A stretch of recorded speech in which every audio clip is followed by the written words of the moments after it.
Many of the young people abducted and murdered by the dictatorship had young children who disappeared with them. It's emerged that some of these children survived, having been secretly sent away for adoption. Belén Gentile is the most recent child of the disappeared to have been discovered. She had always known she was adopted, but last year she took a DNA test which revealed that her real parents were victims of the dictatorship. She's come to Buenos Aires to see her newly found grandmother.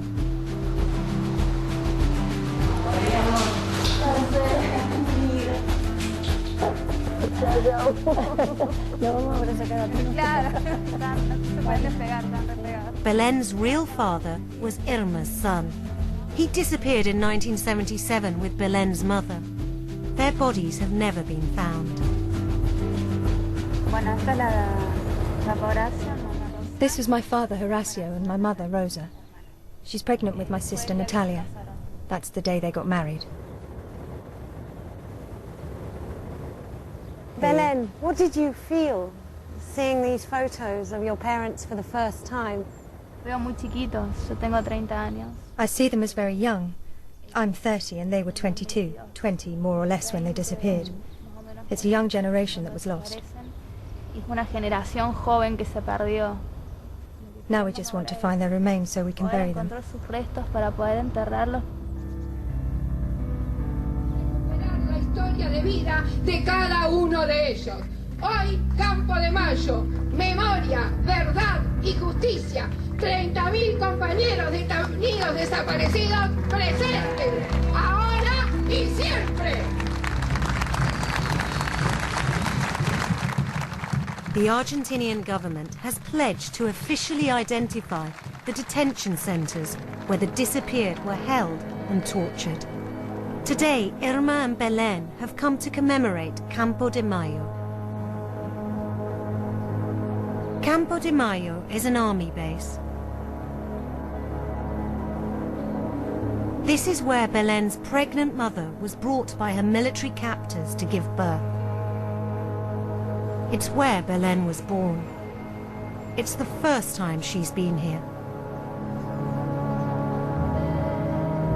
So you were born somewhere in this military base?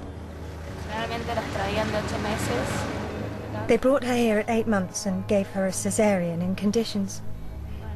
You wouldn't treat an animal like that. Hooded, tied up. They didn't help her. Just left her lying there in bandages they didn't change. Volvían así tal cual, con vendajes que no se los cambiaban. Acá estamos. Oh dear. Oh dear.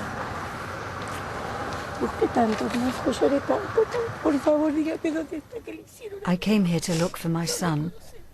I cried so much, saying, "Please, what have you done to my son?" I was desperate. I walked so much looking for them. This is a pain that penetrates my whole body, my blood, everything.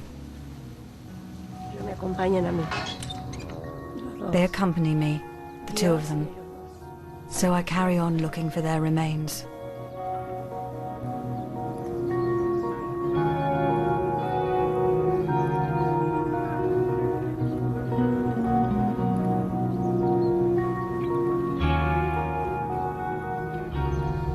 I can't begin to understand what they're going through right now, considering that Irma's son was held here and most probably tortured, and Belén's mother gave birth to her in what was probably horrific circumstances. But maybe it will help them.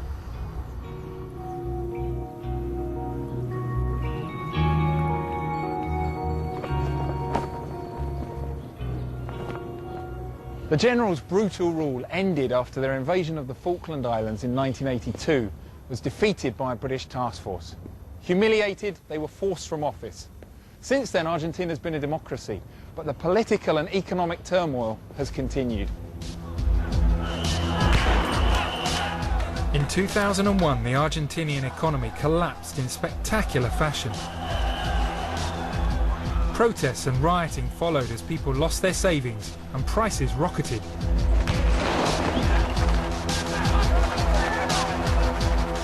After that, the country experienced a boom under President Néstor Kirchner, and then his wife, the current president, Cristina. Now there are fears that in the wake of the world economic crisis, Argentina could once again be on a downward spiral. This roller coaster history has left its scars. Buenos Aires is said to have the highest concentration of psychoanalysts anywhere in the world. And during these traumatic years, many Argentinians have developed deep personal attachments to their national icons, as Adil Ray's been finding out.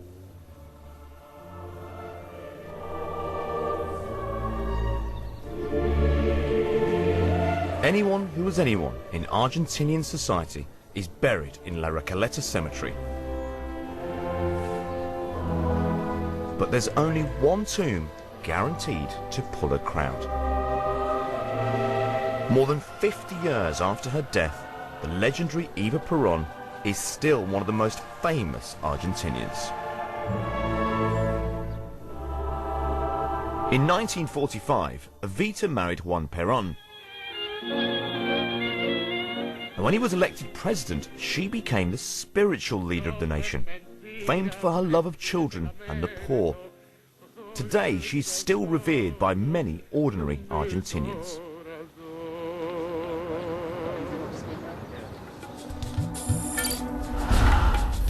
It was time to leave Buenos Aires and head north. We followed the mighty Paraná, South America's second largest river, into the vast fertile grasslands that make up the central belt of Argentina.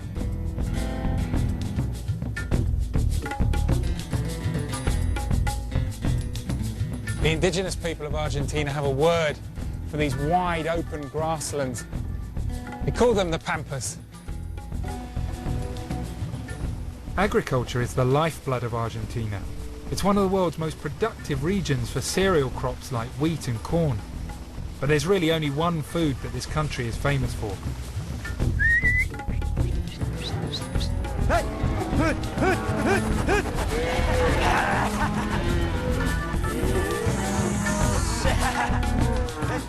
When you think about farming in Argentina, this is really what comes to mind. The wide open spaces, the gaucho cowboy and the beef cattle. Americo Santiso manages this small farm alone, and he agreed to show me the ropes. I think the idea here is we're going to try and get the cows into the pen over here so they can be vaccinated. My skills at this, however, are a bit limited. Hey. Come on. Come on, what are you doing?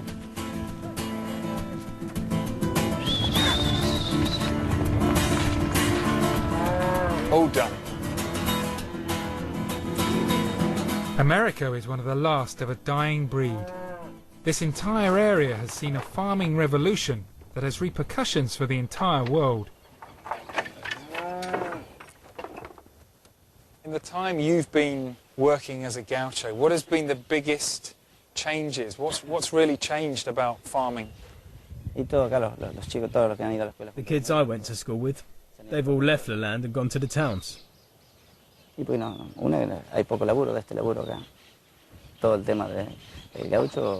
whole idea of the gaucho, there's no more of that kind of work. Cattle farming has gone. Because of soy, there's no more cattle.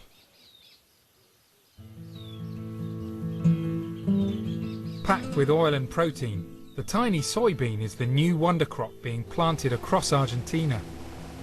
More than 50 million tons are harvested here each year, and the country has become the world's third largest producer.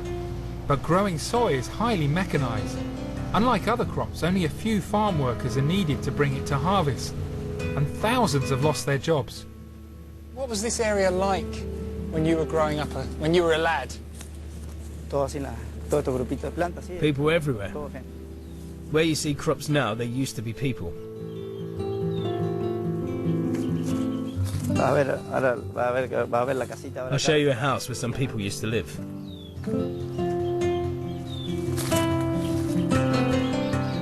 Americo, what were the names of the people who used to live here? De la Joana. Fernando de la Joana. How long did you know them for? Sí, un montón de años. Many years. Ever since I can remember. You must have been devastated when they left. Sí, sí. Yes. The owner of this house killed himself. Se mató. He took his own life. Why? ¿Qué es? Who knows? People say he was depressed. Depresión, estaba medio depresivo, no sé, no. Un comentario hay mucho, pero no. No, pero es como medio depresivo.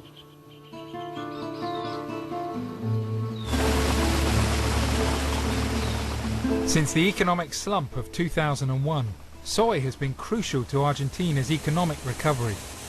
The beans are mostly exported to Europe and China to be used as cattle feed.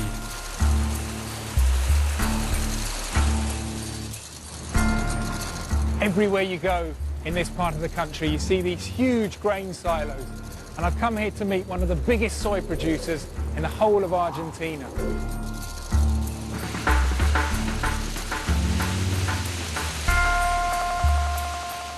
El Tajar is a fast-growing family business which grows crops across South America. Luis Kasdorf is one of its directors.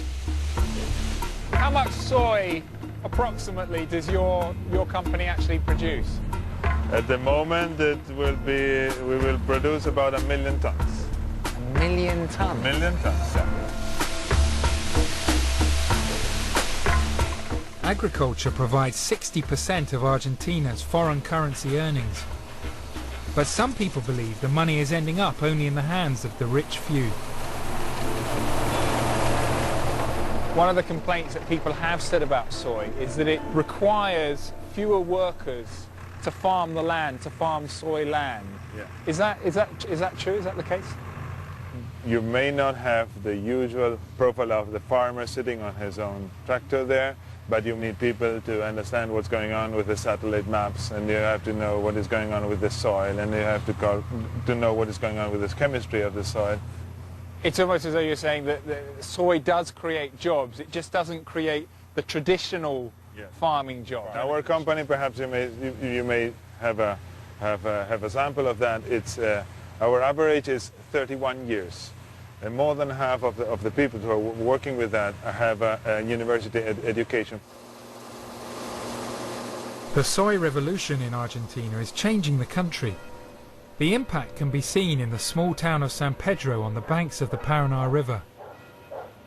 For generations, local farms employed workers from here to grow and pick oranges, peaches and blueberries. I arranged to meet a campaigner for the rural poor in the area, Cascote Gonzalez.